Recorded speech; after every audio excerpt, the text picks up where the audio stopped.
Assalamualaikum warahmatullahi wabarakatuh.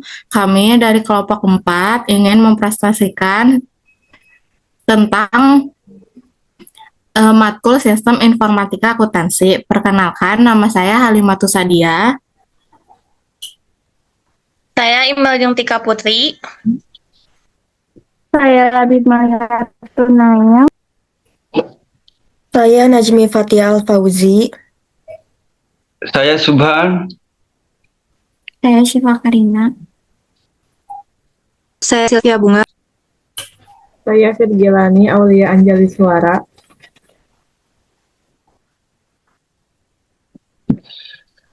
Next.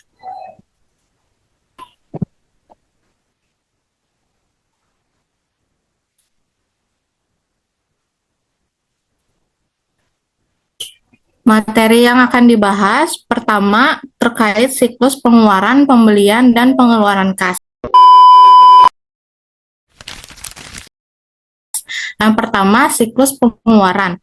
Siklus pengeluaran atau expenditure cycle adalah sekumpulan aktivitas yang berulang dan kegiatan pemrosesan informasi yang berhubungan dengan kegiatan pembelian barang dan jasa serta pembayarannya.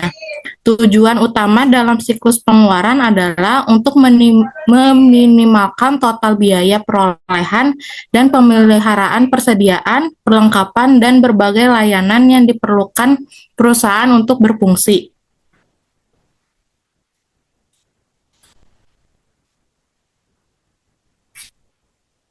Diagram konteks siklus pengeluaran sebagai berikut. Siklus pengeluaran termasuk dari siklus pendapatan, pengendalian persediaan, berbagai departemen, siklus produksi, sistem buku besar dan pelaporan, termasuk pemasok. Next. Sistem informasi siklus pengeluaran. Aktivitas-aktivitas dalam siklus pengeluaran adalah cerminan dari aktivitas-aktivitas dasar yang dijalankan dalam siklus pendapatan.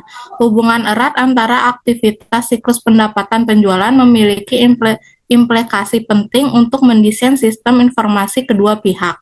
Aktivitas dasar siklus pengeluaran yang pertama, memesan bahan baku, perlengkapan kantor dan layanan. Yang kedua, menerima bahan baku, perlengkapan kantor, dan layanan. Yang ketiga, menyetujui tagihan dari pemasok. Dan yang terakhir, mengeluarkan kas.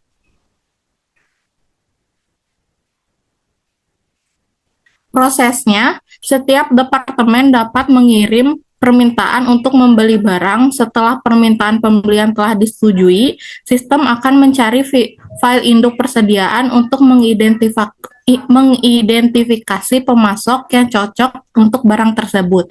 Sistem tersebut kemudian menciptakan sebuah pesanan pembelian yang dikirimkan ke pemasok melalui EDA. Jika perlu, salinan kertas dicetak dan dikirimkan.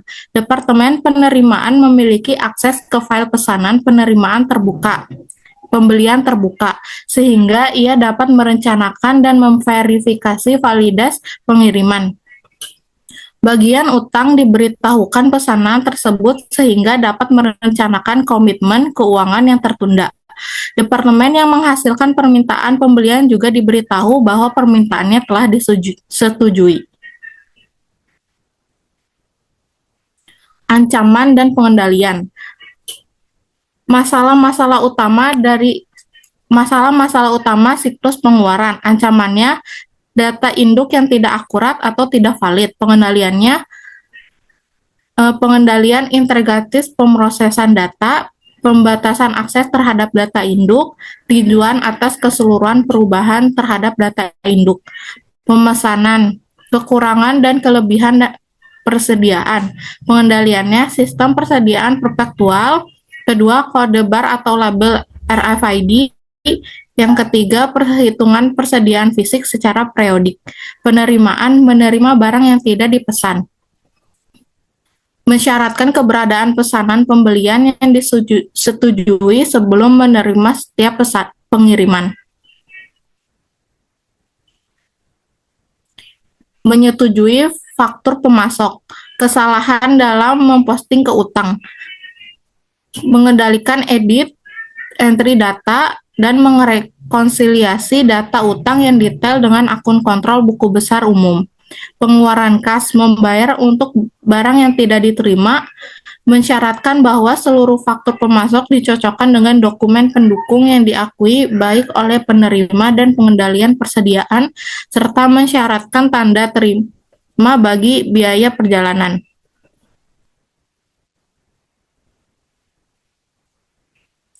Memesan bahan baku, perlengkapan, dan jasa, mengidentifikasi apa, kapan, dan berapa banyak untuk pembelian, perencanaan kebutuhan material, berupaya untuk mengurangi tingkat persediaan yang dibutuhkan untuk meningkatkan akurasi atau ketepatan, teknis, perkiraan untuk menjadwalkan pembelian dengan lebih baik guna memenuhi kebutuhan produksi. Sistem persediaan just in time, berupaya untuk meminimalkan tetapi tidak mengeliminasi secara total persediaan barang, jadi dengan membeli dan memproduksi barang hanya sebagai respon terhadap penjualan aktual, bukannya yang diperkirakan. Ancaman dan pengendalian.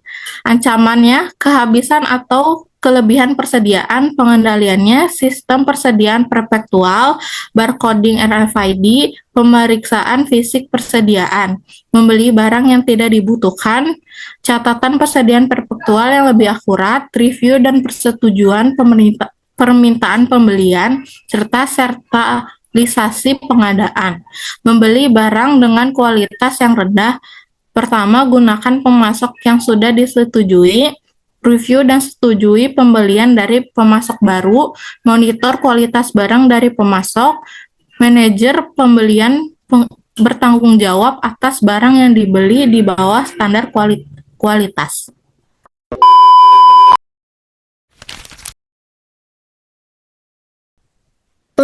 Pemilihan pemasok. Faktor pertimbangan pemasok. Yang pertama harga, yang kedua kualitas bahan baku, yang ketiga keandalan dalam pengiriman. Setelah pemasok telah dipilih bagi sebuah produk, identitas pemasok harus menjadi bagian dari catatan induk persediaan produk untuk menghindari pengulangan proses pemilihan pemasok untuk setiap pesanan selanjutnya. Sediakan juga daftar pemasok alternatif untuk berjaga-jaga. Penerimaan barang. Penerimaan adalah aktivitas utama kedua dalam siklus pengeluaran, melibatkan penerimaan dan penyimpanan barang yang dipesan. Departemen penerimaan bertugas menerima barang dari pemasok dan melaporkan ke manajer gudang.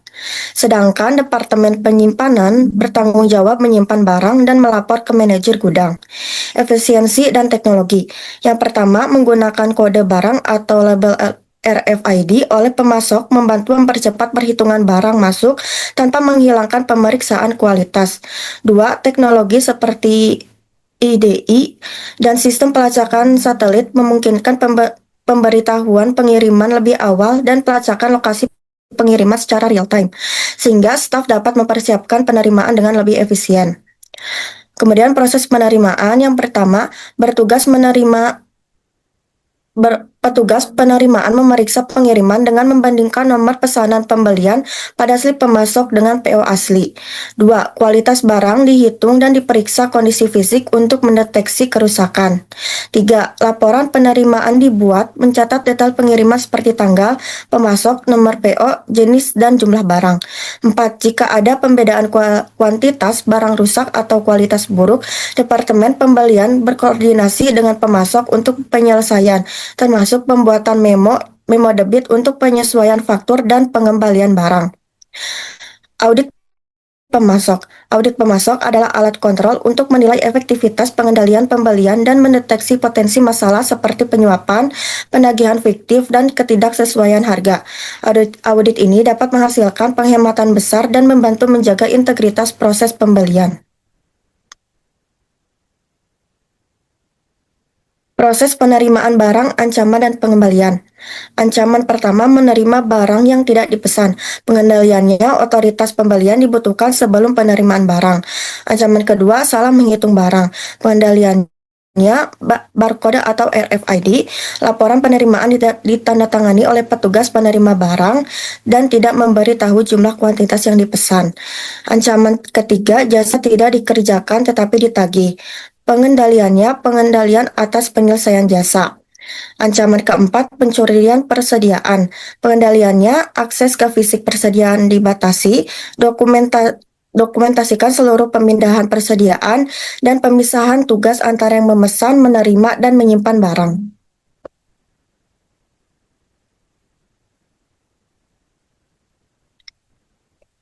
Membandingkan tagihan dari pemasok dan menyetujui faktur pemasok. Ketika faktur pemasok diterima, Departemen Utang mencocokkan dengan pesanan pembelian dan laporan penerimaan untuk memastikan barang atau jasa sudah diterima sesuai pesanan. Dokumen ini membentuk paket voucher.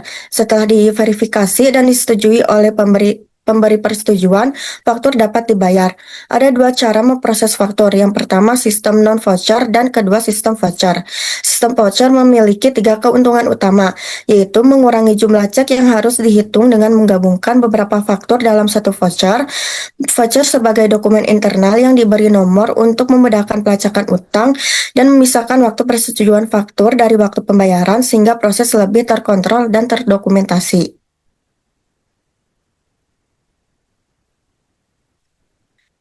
Pembayaran pemasok. Kasir, orang yang melapor ke bendahara, bertanggung jawab untuk membayar pemasok. Hal ini memisahkan fungsi penyimpanan yang dijalankan kasir dan fungsi otorisasi dan pencatatan yang dijalankan oleh masing-masing departemen pembelian dan utang.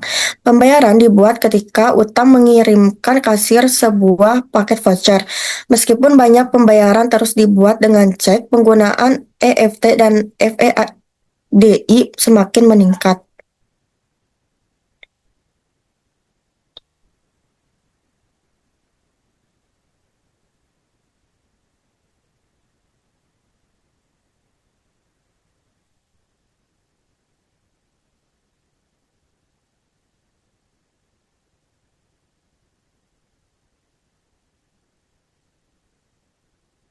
Menyetujui tagihan pemasok, ancaman dan pengendalian. Ancaman kesalahan dalam tagihan pelanggan. Pengendaliannya verifikasi keakuratan tagihan dan batasi akses master data pemasok. Ancaman selanjutnya kesalahan dalam memposting ke buku besar, buku pembantu utang dagang. Pengendaliannya data entry edit controls dan merekonsiliasi saldo akun utang dagang buku besar dan saldo buku besar pembantu utang dagang.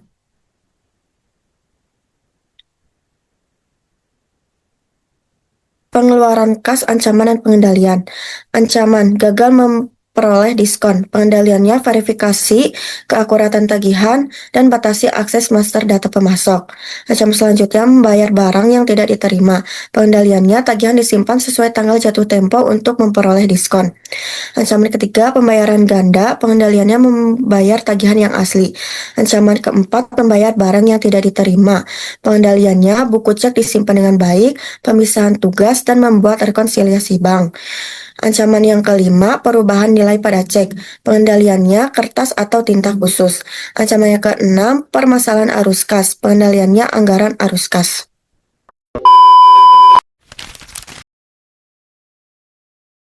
Siklus produksi. Siklus produksi adalah serangkaian aktivitas bisnis yang berulang dan pemrosesan informasi terkait yang berkaitan dengan pembuatan produk.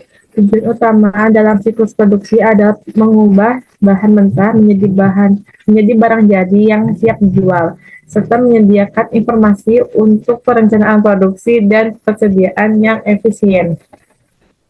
Lalu di sini ada proses siklus produksi, yaitu ada materi-materinya. Yang pertama ada rancangan produk, yang kedua ada perencanaan dan penjualan, yang ketiga ada kegiatan operasi produk, yang keempat ada akuntansi biaya. Nah, di sini merupakan bagian dari siklus produksi. Yang pertama itu ada siklus pendapatan, yaitu siklus pendapatan itu input ke siklus produksi, yaitu customer order dan sales forecast. Nah, sedangkan siklus siklus produksi, outputnya finished good. Lalu yang kedua ada expenditure cycle. Itu expenditure cycle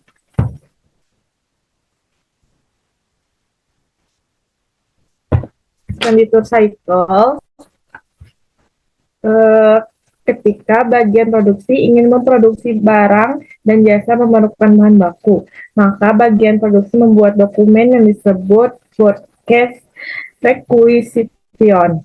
Nah, lalu expenditure cycle akan mengeluarkan dan akan memberikan raw material kepada produk cycle beserta overhead-nya. Lalu yang ketiga itu ada sumber daya manusia dan pengajian, yaitu produk cycle akan mengirimkan tentang kebutuhan tenaga kerja dan siklus sumber daya manusia dan pengajian akan memberikan data mengenai labor cost yang isinya upah dan gaji untuk tenaga kerja. Lalu yang keempat ada manajemen. Produk cycle akan mengirimkan report kepada manajemen terkait dengan kegiatan produksi yang berjalan. Yang kelima yaitu ada general ledger dan reporting system.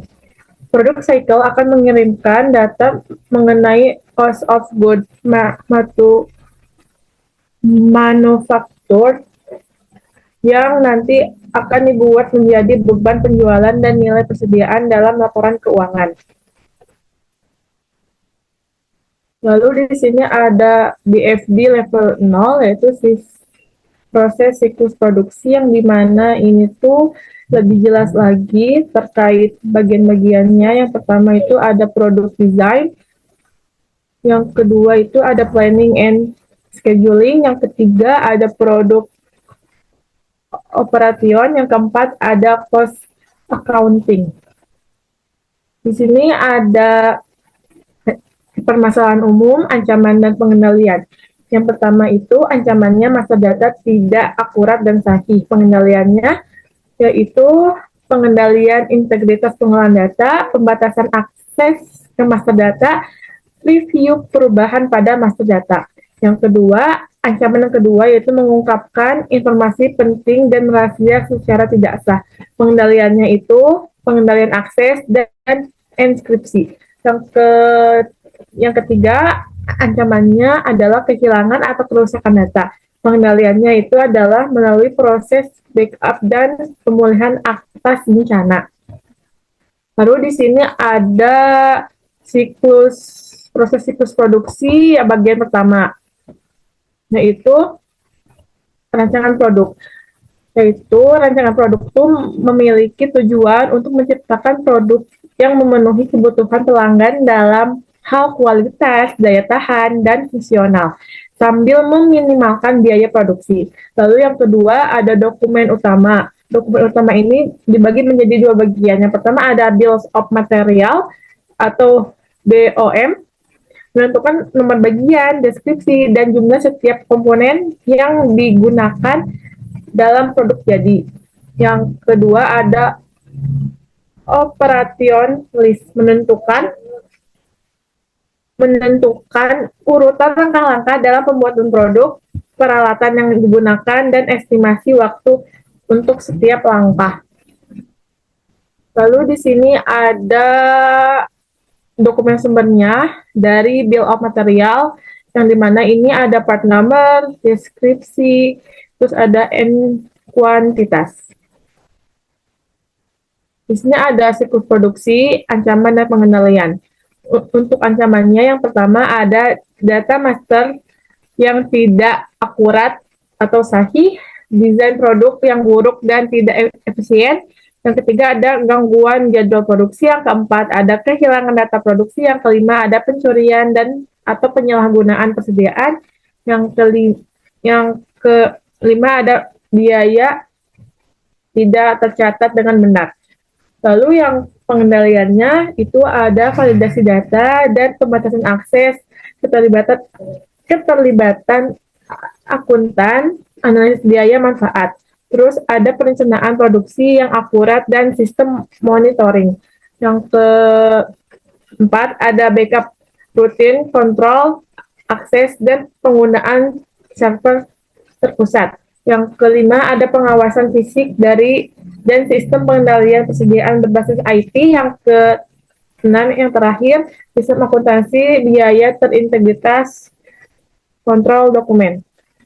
Lalu di sini ada perencanaan dan penjadwalan, yaitu memiliki tujuan untuk mengembangkan rencana produksi yang efisien untuk memenuhi pesanan yang ada dan meramaikan permintaan jangka pendek dan meminimalkan persediaan bahan baku juga barang jadi. Yang kedua ada sistem perencanaannya, yaitu dibagi menjadi dua bagian. Yang pertama ada manufacturing resource planning, mengintegrasikan perencanaan kebutuhan material dengan kapasitas produk untuk memenuhi permintaan yang diperkirakan. Yang kedua ada just in time, memproduksi barang sesuai dengan permintaan pelanggan untuk mengurangi persediaan. Lalu ada dokumen utamanya, yaitu ada master produksi schedule, menentukan jumlah produk yang akan diproduksi dan kapan produksi tersebut akan dilakukan. Terus ada produksi order, mengotorisasi pembuatan jumlah tertentu dari produk tertentu. Terus ada material requisition, mengotorisasi pengambilan bahan baku dari gudang ke lokasi produksi. Nah, di sini ada gambar dari master produksi schedule. Yang pertama ada product number, yang kedua ada deskripsi, yang ketiga ada lead time, sama ada week number.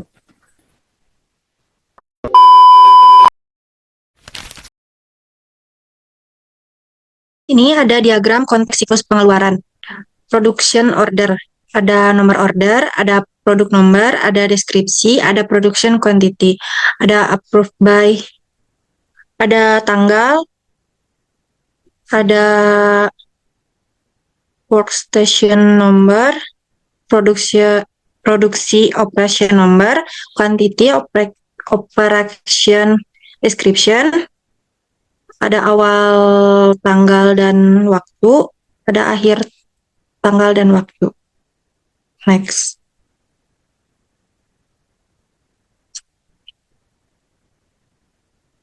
Perencanaan penjadwalan dokumen sumbernya permintaan bahan baku, material, requisition.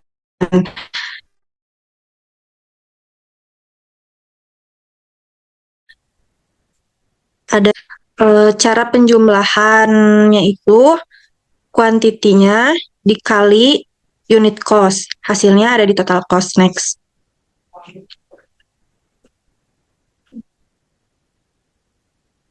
Rancangan produk perencanaan dan penjadwalan. Ancaman pertama ada rancangan produk yang buruk menghasilkan biaya yang berlebih. Pengendaliannya itu 1. Menganalisis biaya yang muncul dari pilihan rancangan produk, analisis biaya perbaikan dan biaya garansi. Ancaman kedua, produksi yang berlebihan dan terlalu sedikit. Pengendaliannya itu ada sistem perencanaan produksi, review dan persetujuan order produksi dan jadwal, dan pembatasan akses ke order dan jadwal. Next.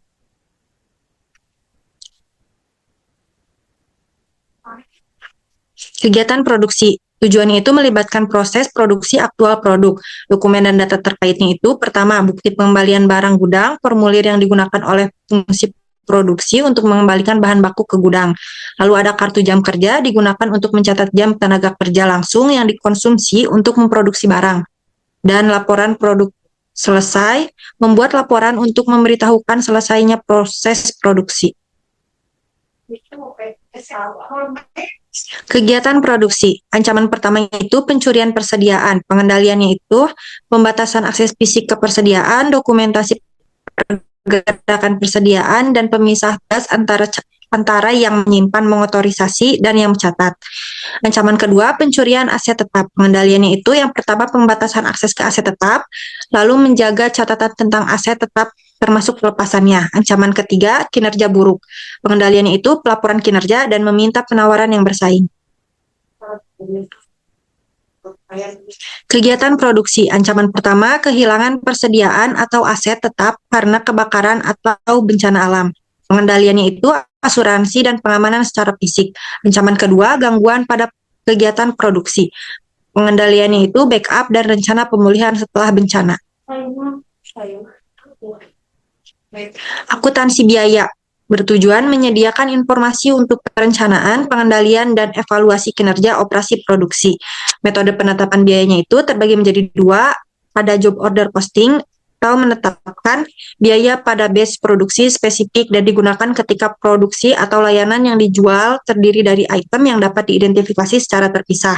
Lalu ada proses costing, yaitu digunakan ketika produksi dilakukan secara berkelanjutan dan barang yang dihasilkan serupa.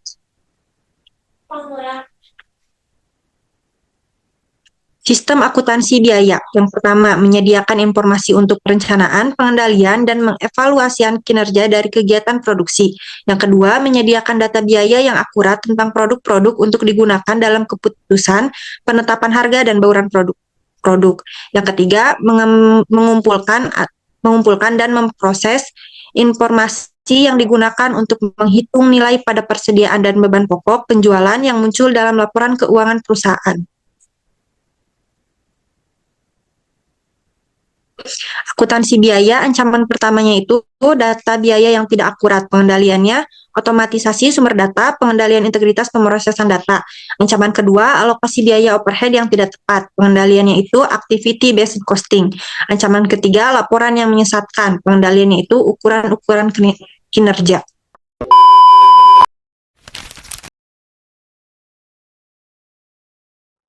Oke, di sini ada siklus pengkajian dan manajemen sumber daya manusia. Tujuan pembelajarannya yang pertama menjelaskan aktivitas-aktivitas bisnis utama, keputusan-keputusan penting, dan kebutuhan informasi dalam siklus SDM atau pengkajian. Ancaman-ancaman umum terhadap aktivitas tersebut dan pengendalian yang dapat memitigasi ancaman-ancaman tersebut. Yang kedua, menjelaskan aktivitas-aktivitas dalam siklus SDM atau pengkajian, keputusan-keputusan penting, dan kebutuhan informasi dalam siklus SDM atau pengkajian, ancaman-ancaman terhadap aktivitas tersebut, dan pengendalian yang dapat memitigasi ancaman-ancaman tersebut. Yang terakhir, membahas dan mengevaluasi opsi alih daya untuk aktivitas-aktivitas SDM atau pengkajian. Next. Nah, di sini ada proses manajemen sumber daya manusia. Yang pertama ada perekrutan dan penerimaan karyawan baru, kemudian dilanjutkan dengan pelatihan, selanjutnya pemberian pekerjaan, dan selanjutnya kompensasi gaji. Yang terakhir ada evaluasi kinerja. Next. Nah, di sini ada diagram konteks siklus penggajian. Diagram ini menjelaskan tentang payroll system atau sistem penggajian berinteraksi dengan berbagai entitas eksternal dan internal. Nah, yang pertama ada HRM departemen. Nah, di sini kita bisa input ke payroll system, payroll change, perubahan data gaji, misalnya promosi, gaji pokok baru, dan tunjangan. Kemudian kita output dari payroll system dan report laporan terkait penggajian yang dibutuhkan HRM. Yang kedua ada various departemen. Kita input ke payroll system. Nah, ini ada time and attendance data. Selanjutnya output dari payroll system dan di report untuk masing-masing departemen. Yang ketiga ada government agency. Kita input ke payroll system, ada tax rate and instruction, kemudian di output dari payroll system dan payroll tax dan tax report. Yang keempat ada employee atau karyawan, kita output dari payroll system, ada paycheck juga atau slip gaji atau kartu gaji. Dan yang kelima ada bank. Nah, kita output dari payroll system dulu, kemudian ada payroll check gaji untuk transfer gaji, dan ada withholding and deduction. Nah, yang terakhir ada insurance and other company. kita output dari payroll system, kemudian rate change and instruction, dan ada check and report. Next. Nah, ada aktivitas siklus penggajian. Yang pertama, memutakhirkan payroll master data. Yang kedua, memvalidasi data waktu dan kehadiran. Yang ketiga, menyusun daftar gaji. Yang keempat, mengeluarkan gaji. Dan yang terakhir ada mengeluarkan pajak penghasilan pribadi dan pengurangan-pengurangan lainnya. Next. Nah, di sini ada di level 0 siklus penggajian. Nah, level 0 siklus penggajian ini yang lebih rinci dari diagram konteks sebelumnya. Di FD level 0 menjelaskan proses utama dalam sistem penggajian. Nah, di sini ada entitas eksternal yang ada di kotak pink, yaitu ada HR Departemen, ada Government Agency, ada Insurance Company, ada Employee, ada Perios Departemen, dan ada Bank. Kemudian ada proses-proses utamanya yang ada dalam lingkaran hijau. Yang pertama ada update master data, kemudian yang kedua ada validate time and attendance data, kemudian yang ketiga ada prepare payroll, yang keempat ada disburse payroll, yang kelima ada disburse tax and mixed deduction.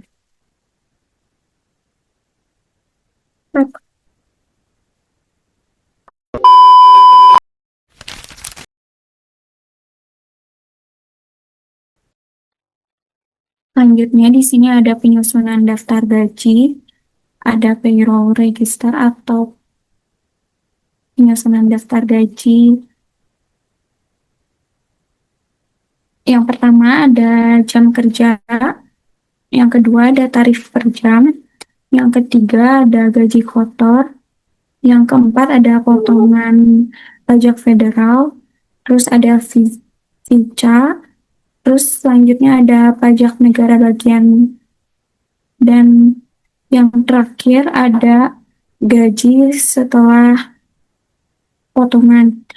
Lalu ada deduction register atau daftar potongan, yaitu ada jenis-jenis potongan asuransi kesehatan, asuransi jiwa, dana pensiun, iuran syarikat, dan obligasi tabungan. Next.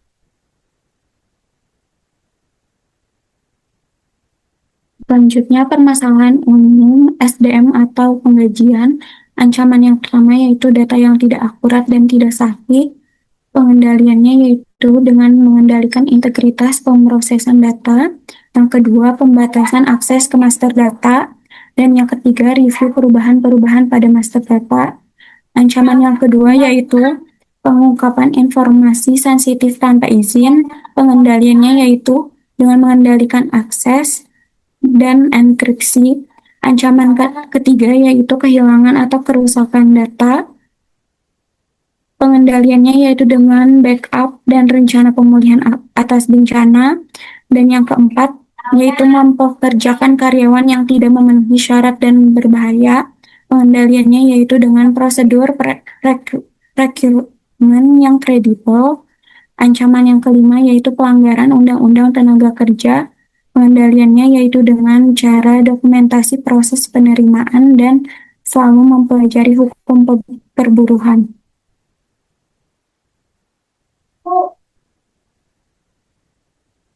Pemutakhiran master data payroll, pemutakhiran master payroll data, validasi data waktu yang kehadiran, penyusunan daftar gaji. Ancaman yang pertama yaitu perubahan yang tidak sah atas master data penggajian. Pengendaliannya yaitu dengan mengendalikan akses dan pemisahan tugas. Ancaman yang kedua yaitu pemutakhiran master data yang tidak akurat. Pengendaliannya yaitu dengan mengendalikan integritas pemrosesan data. Ancaman yang ketiga yaitu data waktu dan kehadiran yang tidak akurat. Pengendaliannya yaitu dengan cara review penyelia dan otomatisasi pengumpulan sumber data. Ancaman yang keempat yaitu kesalahan dalam memproses daftar gaji. Pengendaliannya yaitu dengan mengendalikan integritas pemrosesan data dan review penyelia. membayarkan gaji dan membayarkan PPh karyawan. Ancaman yang pertama yaitu pencurian atau penipuan dalam pembagian cek. Pengendaliannya yaitu dengan batasi akses ke cek untuk pembayaran gaji dan bayar gaji via transfer ke rekening bank. Ancaman yang kedua yaitu gagal membayarkan jumlah yang seharusnya dibayar. Pengendaliannya yaitu dengan cara membuat sistem otomatis untuk pembayaran gaji yang tepat waktu. Ancaman yang ketiga yaitu pembayaran gaji yang tidak tepat waktu. Pengendaliannya dengan cara membuat sistem otomatis untuk pembayaran gaji yang tepat waktu. Ancaman yang keempat yaitu pembayaran gaji yang tidak akurat. Pengendaliannya yaitu dengan cara mengendalikan integritas proses dan review penyelia. Next.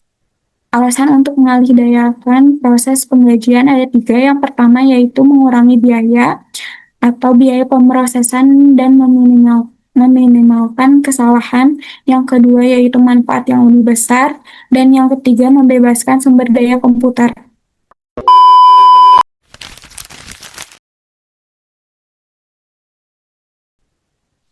Kemudian di sini ada siklus buku besar dan pelaporan. Dalam konteks siklus buku besar dan pelaporan keuangan, di sini ada 9 external activity. Yang pertama ada revenue recycle, yang kedua ada expenditure cycle, yang ketiga ada treasurer, yang keempat ada manager, yang kelima ada external user, yang keenam ada controller, yang ketujuh ada budget director, yang kedelapan ada payroll cycle, dan yang terakhir ada production cycle. Nah, masing-masing eksternal ini akan diberikan data-data, misalnya yang pertama revenue cycle, siklus pendapatan, yaitu siklus pendapatan mengirim data sales penjualan dan penerimaan kas ke sistem buku besar. Yang kedua ada siklus pengeluaran, mengirim data pembelian dan pengeluaran kas. Yang ketiga ada siklus produksi, memberikan data harga pokok produksi. Yang keempat ada siklus SDM dan pengkajian, yaitu memberikan data beban gaji dan upah. Yang kelima memberikan data budget, anggaran, dan menerima budget number, angka anggaran kembali ke sistem. Kemudian ada treasure, memberikan investing activity journal entries jurnal investasi, dan financing activity journal.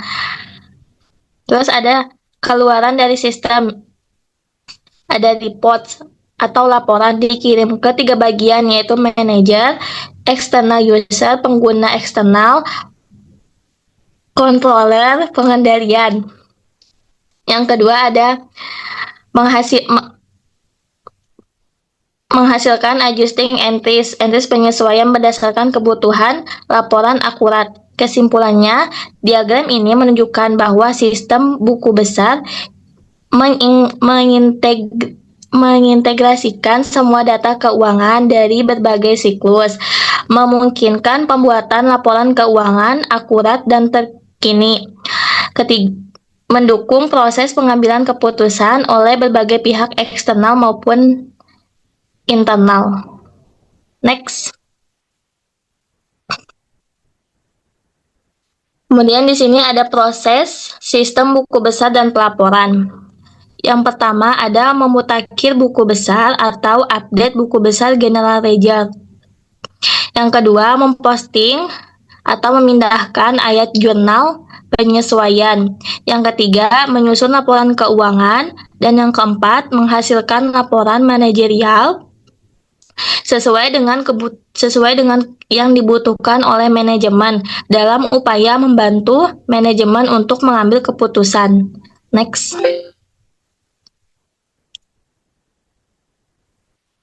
Kemudian di sini ada DVD level 0, yaitu data flow diagram level dari siklus buku besar dan pelaporan keuangan yang menggambarkan aliran data dan proses utama dalam sistem akuntansi yang mengelola buku besar serta menghasilkan laporan keuangan dan manajerial. DVD ini menjelaskan proses utama dan bagaimana data mengalir antara entitas eksternal dan sistem pelaporan keuangan perusahaan. Jadi yang pertama update general ledger, memperbaharui buku besar. Yang kedua ada post adjusting entries, memposting atau memindahkan ayat penyesuaian ke buku besar. Yang ketiga ada menyusun laporan keuangan dari buku besar yang ada setelah disesuaikan. Dan yang keempat ada membuat laporan manajerial sesuai dengan manajemen di perusahaan. Next.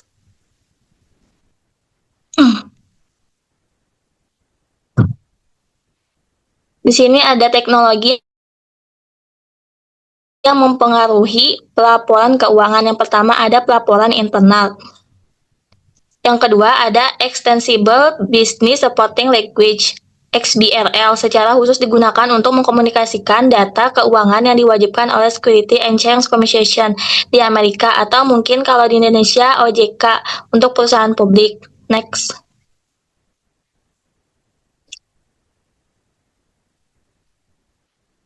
Kemudian di sini ada teknologi yang mempengaruhi pelaporan keuangan yang kedua.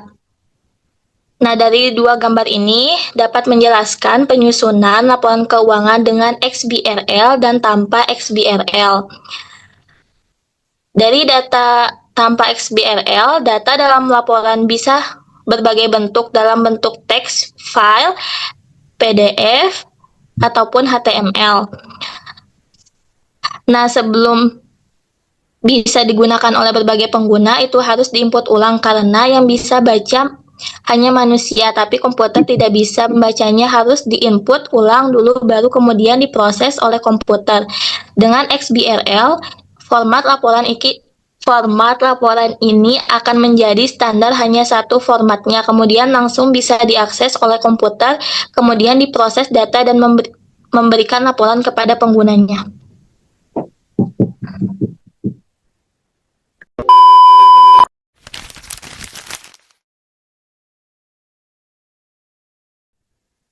Baik, selanjutnya ada XBRL. Yang pertama, instansi dokumen. Instansi dokumen berikan data dari laporan. Yang kedua, setiap data dalam XBRL merupakan sebuah elemen. Selanjutnya, taksonomi. Taksonomi sekumpulan file yang mendefinisikan beragam elemen dan hubungan di antara elemen, seperti skema, dan berisikan definisi dari setiap elemen yang dapat muncul dalam sebuah instansi dokumen. Selanjutnya, link basis. Link basis menjelaskan hubungan di antara elemen-elemen seperti referensi, mengidentifikasi aturan yang menjadi acuan dalam pelaporan keuangan, seperti perhitungan, menentukan bagaimana mengkombinasikan elemen-elemen. Yang selanjutnya, presentasi, bagaimana mengkelompokkan elemen-elemen. Yang terakhir, label, menghubungkan label yang dapat dibaca oleh manusia dengan elemen-elemen.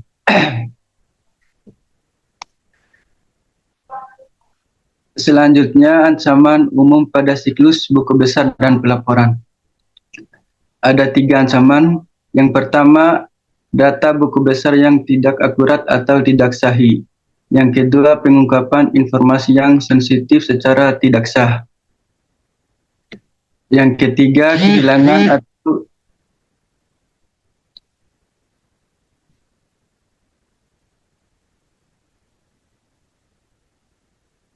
tiga slide. Aku mau 3 slide.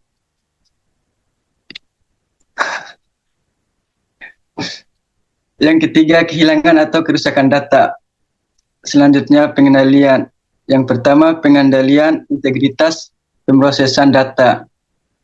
Selanjutnya, pembatasan akses ke general. Saya review seluruh perubahan terhadap data general. Yang kedua, pengendalian akses dan ekspedisi. 3, backup data, backup dan rencana pemulihan atas bencana.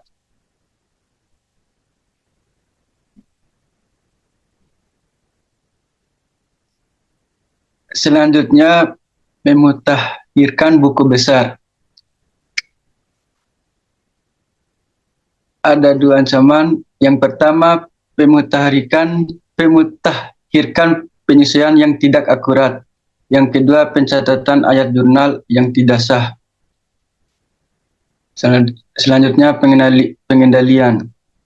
Yang pertama, pengendalian integritas pemrosesan data. Yang kedua, laporan rekonsiliasi dan pengendalian. Yang ketiga, pemuatan dan review jejak audit. Yang keempat, pengendalian akses.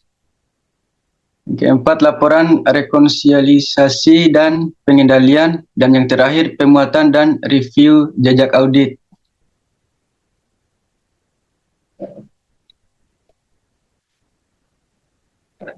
Selanjutnya, memposting ayat jurnal penyesuaian. Yang pertama, ayat jurnal penyesuaian yang tidak akurat. Dua, pencatatan ayat jurnal yang tidak sah. Selanjutnya, pengendalian. Yang pertama, pengendalian integritas pemrosesan data. Yang kedua, pengendalian kesalahan pada spreadsheet. Yang ketiga, ayat jurnal penyesuaian yang standar. Yang keempat, laporan rekonsiliasi dan pengendalian. Yang kelima, pembuatan dan review jejak audit. Selanjutnya, pembatasan akses laporan rekonsiliasi dan pengendalian. Dan yang terakhir, pembuatan dan review jejak audit.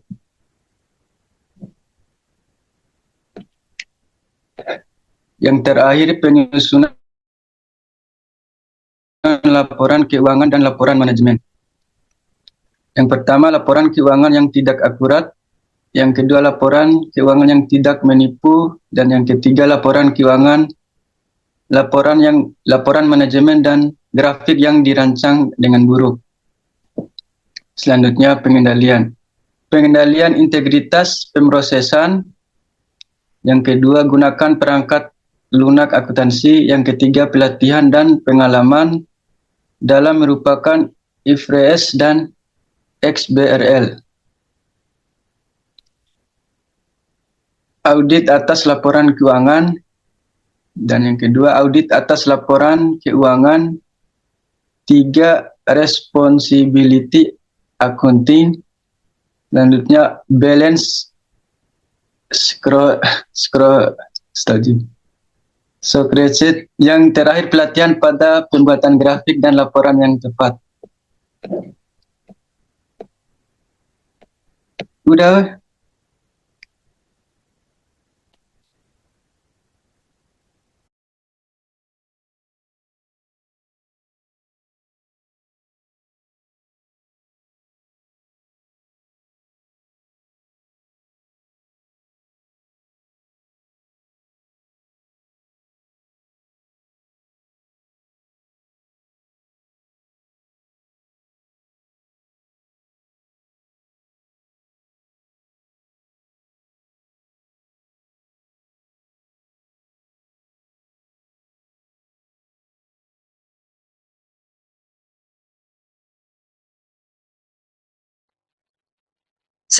Sekian presentasi dari kami. Wassalamualaikum warahmatullahi wabarakatuh.